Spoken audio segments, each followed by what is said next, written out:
Stop what you're doing and pay attention. This very attention you hold is slightly precious and is exactly what everyone is after these days. We live in an attention economy where brands, influencers, and people all around are striving to grab exactly that, your attention. Now, while we talk about different ways on how to control your attention, in this video, I'll quickly go over the 4 types of attention that you do hold and how you can make the most of it to succeed in your life. So if you're interested, stay tuned for this video, like this video, and make sure to subscribe to this channel so I can continue to help feed you nuggets of gold on boosting brain and behavior. So there's no doubt that whatever you're trying to do, whether it's to make money, perform better, or simply lead a more focused life, the attention is key to all of these things. And so to better understand it all, let's go through these 4 types of attention that you hold. For one, there's sustained attention. This is the ability to focus on a task for an extended period of time. We use this when we read books, meditate, or work on a given project without distraction. An example of this might be when you're trying to write a detailed research paper or trying to develop an online course, and you need to dedicate long periods of time to get it done. The reason why this is important is because sustained attention is crucial to doing anything long term.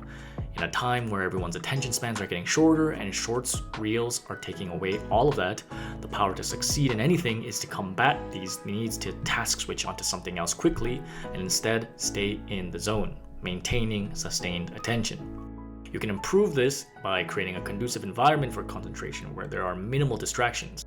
Wipe away any phones or turn off any notification bells when it's time to focus. You can also practice mindful meditation regularly whenever you get the chance, whether it's in the morning, evening, or after lunch break. Just find some time to sit down, look away from the phone, and sit silently with your thoughts. And if it's hard to remain focused for extended periods of time, break up those chunks of focus into intervals using techniques like the Pomodoro technique, which I've mentioned many times in previous videos.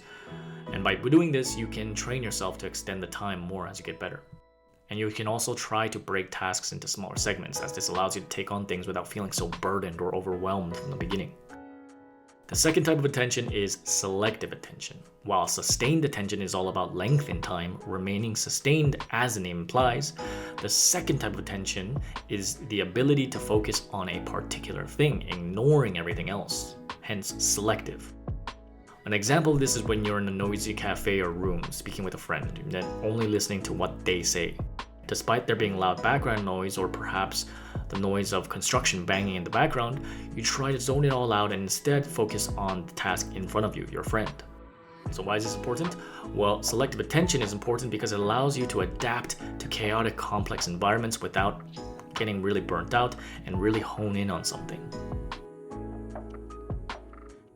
You can focus on one sensory processing at a time, whether it's concentrating on specific sounds, sights, or sensations.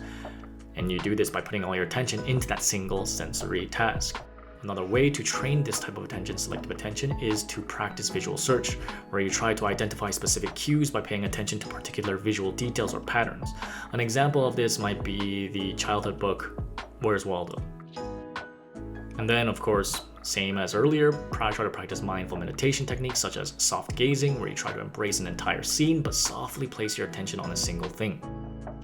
The third type of attention is alternating attention. This is the ability to switch your focus from one thing onto another efficiently. It's a bit different from multitasking, as you're more so alternating from one focus to another. An example of this might be, let's say you're having a meeting that covers multiple agendas or topics. One point of the meeting, you may be focused on brainstorming, while the next is about execution and implementation. And so instead of being stuck between tasks, you alternate attention that allows you to flexibly talk and think about one task or topic to the next. The reason why alternating attention is important is because it allows you to manage different tasks that demand different cognitive loads. It gives you the power to adapt quickly and be better at responding. One of the ways to train this is to leverage cognitive flexibility games or apps that involve doing challenges that get you to switch from one task to another, such as various puzzles.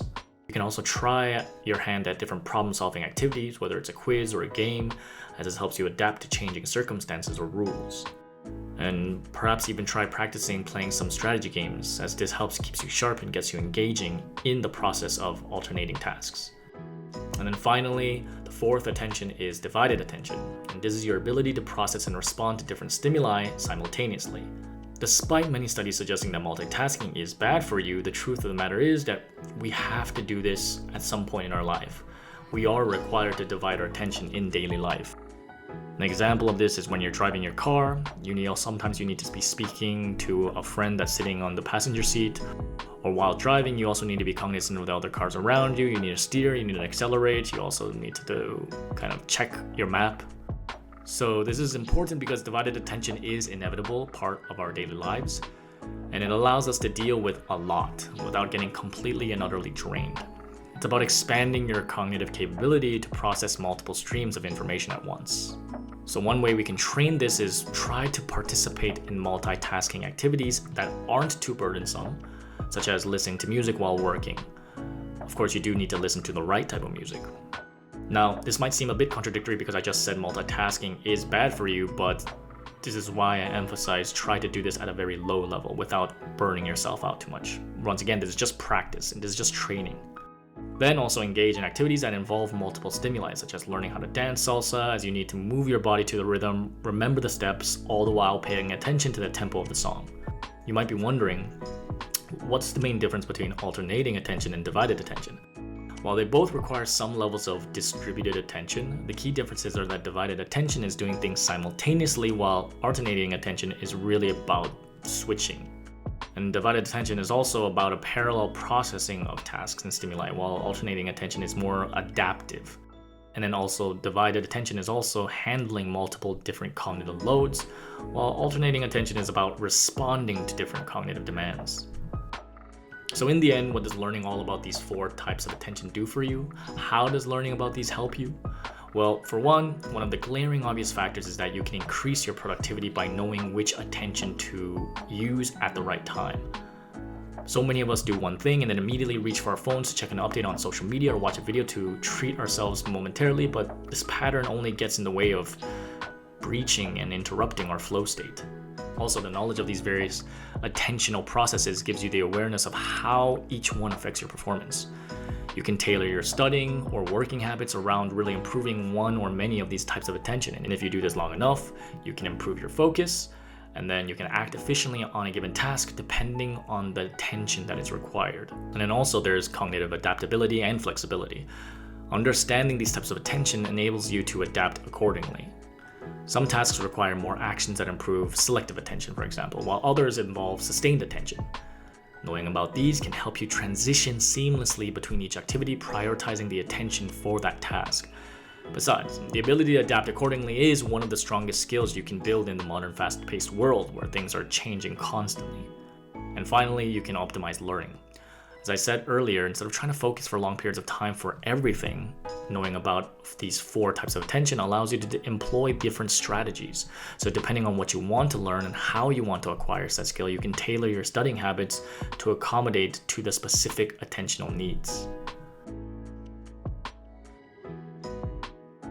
Now, besides the fact that attention is being sucked from you every moment, as I mentioned at the start of this video, knowing about attention is crucial to just navigating through the noise the right way.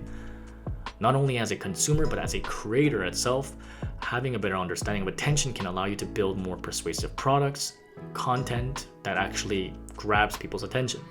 So for example, let's say you're a student.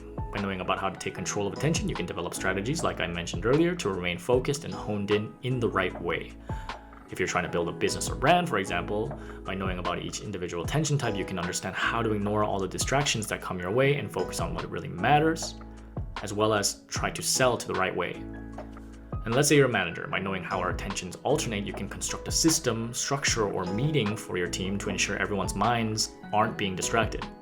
If you're a designer or developer, you can know how people's attentions get divided in doing tasks, and knowing about these 4 attentions can help you design apps and develop websites that are more engaging and user-friendly.